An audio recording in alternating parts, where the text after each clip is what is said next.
Shirfu, what is the core message of Buddhism? That's a great question.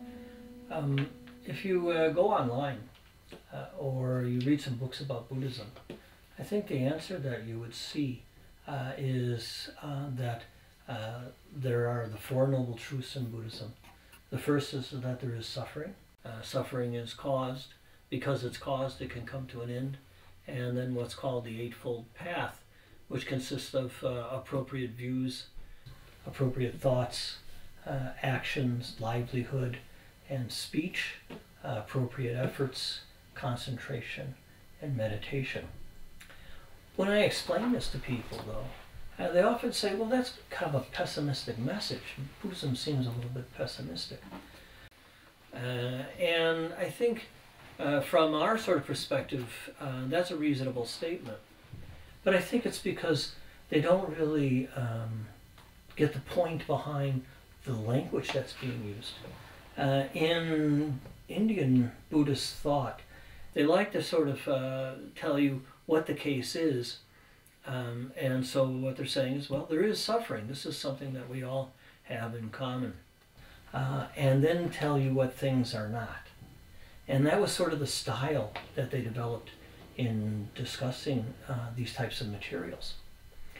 But if I was going to put it into a simple message that Westerners could understand, I would say that really what Buddhism is about changing the quality of your life.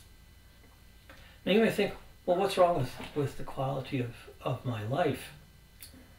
And the way the Buddhists look at it is that because of separating ourselves from the rest of the universe, we could say, and taking this sort of individualistic stance, we begin a process in a way that I call riding the roller coaster of life. We as humans tend to exaggerate and to overly emphasize certain aspects of things, whether we're talking about in our careers or in our romantic life or whatever aspect. The grass is always sort of greener as we're first starting to get involved.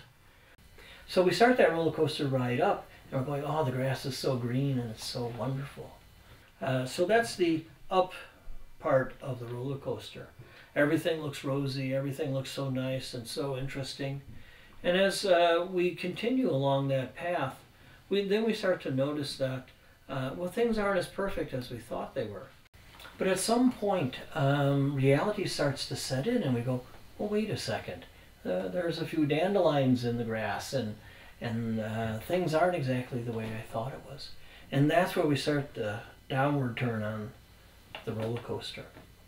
And our whole life is spent this way, going up one side and going down the other, through the various things that we become interested in, the various activities that we get involved in.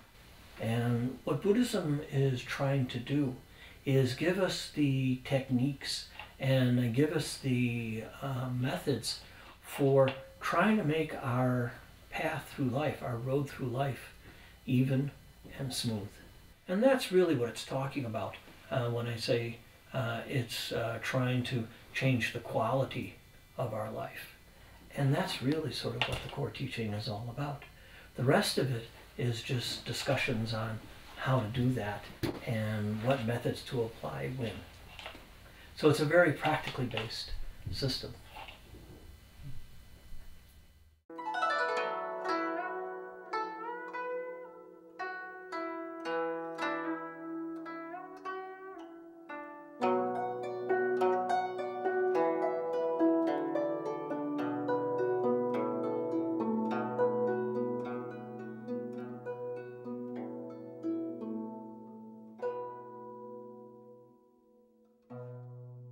One of the most beneficial practices that Buddhists engage in is meditation.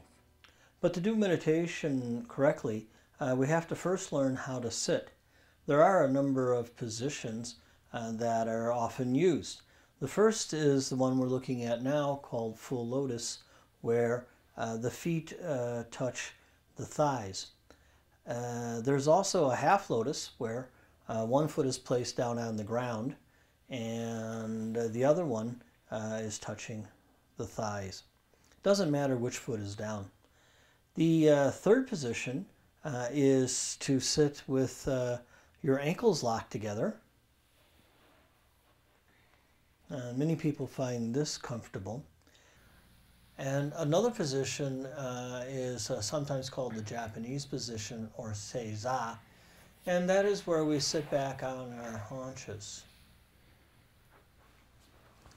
All of these positions can also be done with this round cushion called a zafu. You can buy them online. And you can do a simple position like we see here, which is the feet tucked underneath.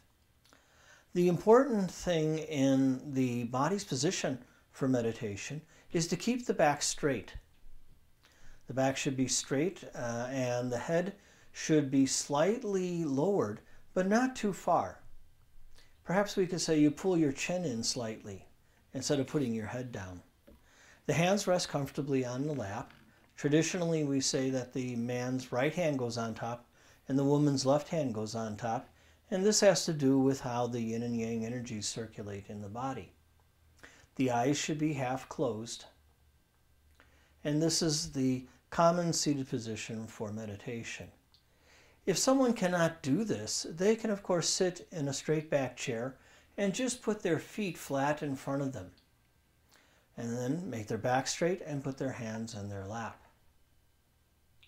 To engage in the practice of meditation, we first breathe in and out very deeply 3 to 5 times. After that, we just breathe normally through our nose, but instead of using our lungs to breathe, we bring the air way down using our diaphragm.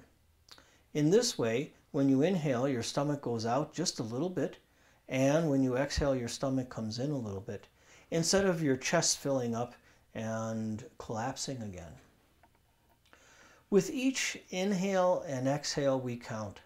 So inhale, exhale 1, inhale, exhale 2, and we continue this until we get to 10.